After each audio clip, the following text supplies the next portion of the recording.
Small eateries or carinderias abound around places where the influx of people are expected to converge like the university belt. These carinderias sells pre-cooked or ready-to-serve dishes, snacks and refreshments to students, the working sector, transients and passersby from breakfast till dinner time. The variety of Filipino dishes are budget-friendly priced, usually displayed in rows of these trays, such as longganisa, pork sisig, menudo, kare-kare, monggo, dinuguan, bistik Tagalog, pakbet and assorted fried fish, among others.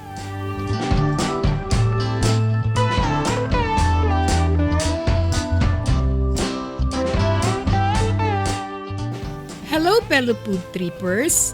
Please join us to dine at a carinderia located at Halinos Street, Sampaloc, Manila, just a stone throw away from the University of Santo Tomas.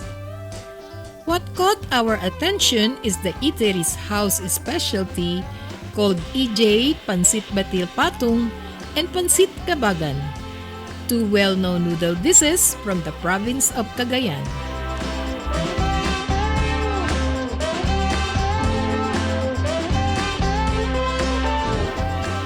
Pancit's origin may have been Chinese, but Filipinos' love for it embrace it as their own, giving birth to both Batil Patung and Pancit Cabagan, distinctive of its own way. Both are basically the same, using freshly made Miki noodles, cooked in the same manner, but differ in ingredients, and the Pancit Cabagan has more sauce than Batil Patung.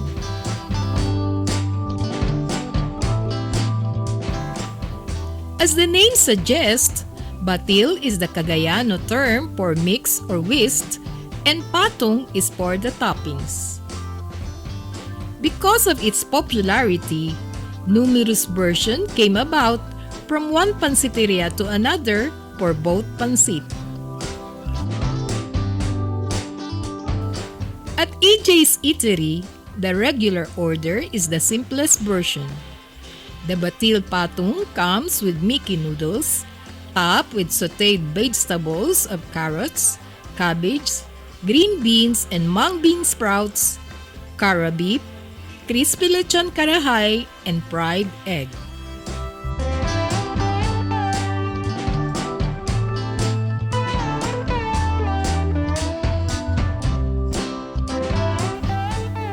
The more kind of toppings, the more special the Batil Patung is.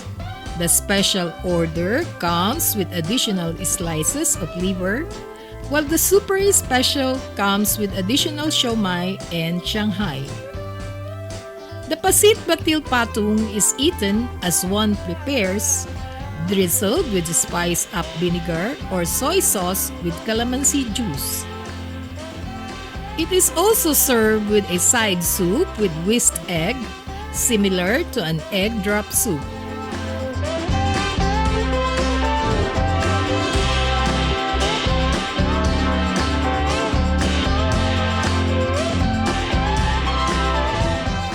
Pancit Batil Patung is filling, satisfying, and heartwarming comfort food, eaten as a snack or a viand together with other dishes making up a meal.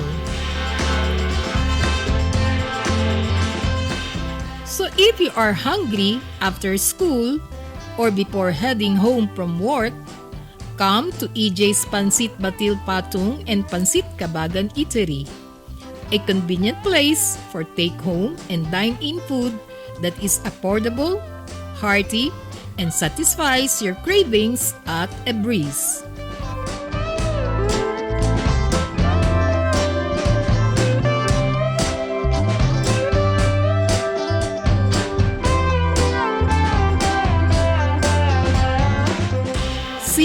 on our next food trip.